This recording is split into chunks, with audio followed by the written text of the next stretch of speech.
अरे बेटा, खीर बनाने की सोच रही थी, लेकिन चावल का डिब्बा देखा तो खाली था। थोड़े से चावल मिलेंगे? जी माँ जी, जरूर मिलेगा। अभी लाया। सॉरी बेटा, आप लोगों को बार बार मैं परेशान कर देती हूँ। कल तो मैंने देखा नहीं कि नमक ख़त्म होने वाला है, और अभी सब्जी बनाने लगी तो नमक ही नहीं था। थोड़ा नमक मिलेगा बेटा? जी माँ जी, अभी लाता हूँ। बेटा, सर्दी बहुत हो गई है और तुम्हारे अंकल चाय के लिए बोल रहे थे, और चाय तो ख़त्म हो गई थी। अभी बाज़ार में जाऊंगी तो लेके आऊंगी। थोड़ी चाय पत्ती मिलेगी बेटा? अब तो हद ही हो गई। हमें आए हुए यहाँ पर एक ही वीक हुआ है, और 1 वीक में कोई दिन ऐसा नहीं गया कि ये औरत कुछ ना कुछ हमारे घर से मांगने ना आई हो। हद है यार। अरे बाबा, क्या हुआ? थोड़ा सा तो लेके जाती है। पता नहीं उसकी क्या मजबूरी हो। मैं तो पहले ही कह देती हूँ, अगर कल भी ये कुछ लेने आई ना तो मैं सुना दूंगी। कभी कभी चलता है, रोज की रोज थोड़े ना।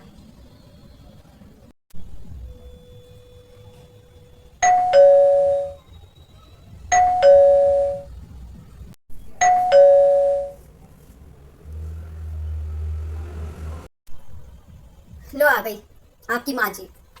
आज तो कहना ही पड़ेगा। बेटा मैंने ये क्या आपको शर्म नहीं आती आंटी कि रोज की रोज कटोरी उठा के आ जाते हो कि ये चाहिए वो चाहिए? हद होती है। कभी कभी चलता है, लेकिन आप तो रोज की आदत बना चुके हो। प्रीति, चुप हो जाओ। कहिए माँ जी, क्या चाहिए आपको? नहीं संजू आंटी, आज आपको कुछ भी नहीं मिलेगा हमारे घर से। देखो, कभी कभी होता है कि पड़ोसी पड़ोसी के काम आता है, लेकिन आपने तो हैबिट सी बना ली है कि कभी ये कभी वो। लेकिन आज के बाद हमारे घर से आपको कुछ नहीं मिलने वाला।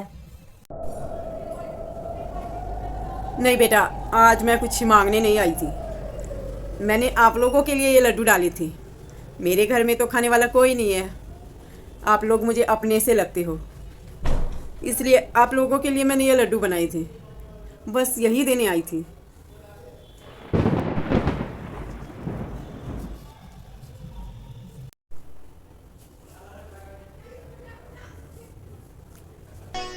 मेरे घर में चाय पत्ती, नमक, चीनी सब कुछ है, पर जब से तुम लोग यहाँ पर आए हो मुझे अपने बहू बेटे से लगते हो। कुछ साल पहले मेरे बहू और बेटे की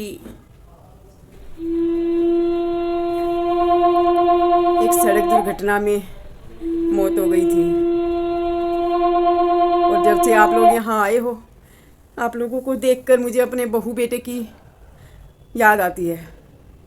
वो भी तुम लोगों के जैसे ही थे, तुम्हारी ही उम्र के थे। बस इसी बहाने, किसी न किसी बहाने तुम लोगों को देखने के लिए, मिलने के लिए आ जाती हूँ। पर अपनी खुशी के लिए आप लोगों को परेशान नहीं करूँगी। अब नहीं आऊँगी मैं कभी। रुकिए माँ जी।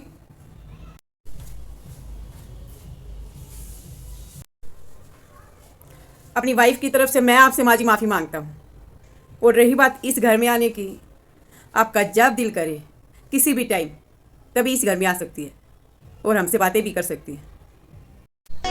जी, आप कभी भी हमारे घर आ सकती हो, वो भी कोई भी बहाना बनाए बिना।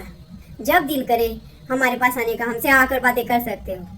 हमने भी लव मैरिज की है, इसलिए हमें भी हमारे बड़ों का आशीर्वाद नहीं मिला है। शायद आपकी वजह से ही हमें वो आशीर्वाद मिल जाए, वो प्यार मिल जाए। तो आप बिना किसी झिझक के हमारे घर पर हमसे मिलने के लिए आ सकते हो, और अंकल को भी साथ में लेके आना है।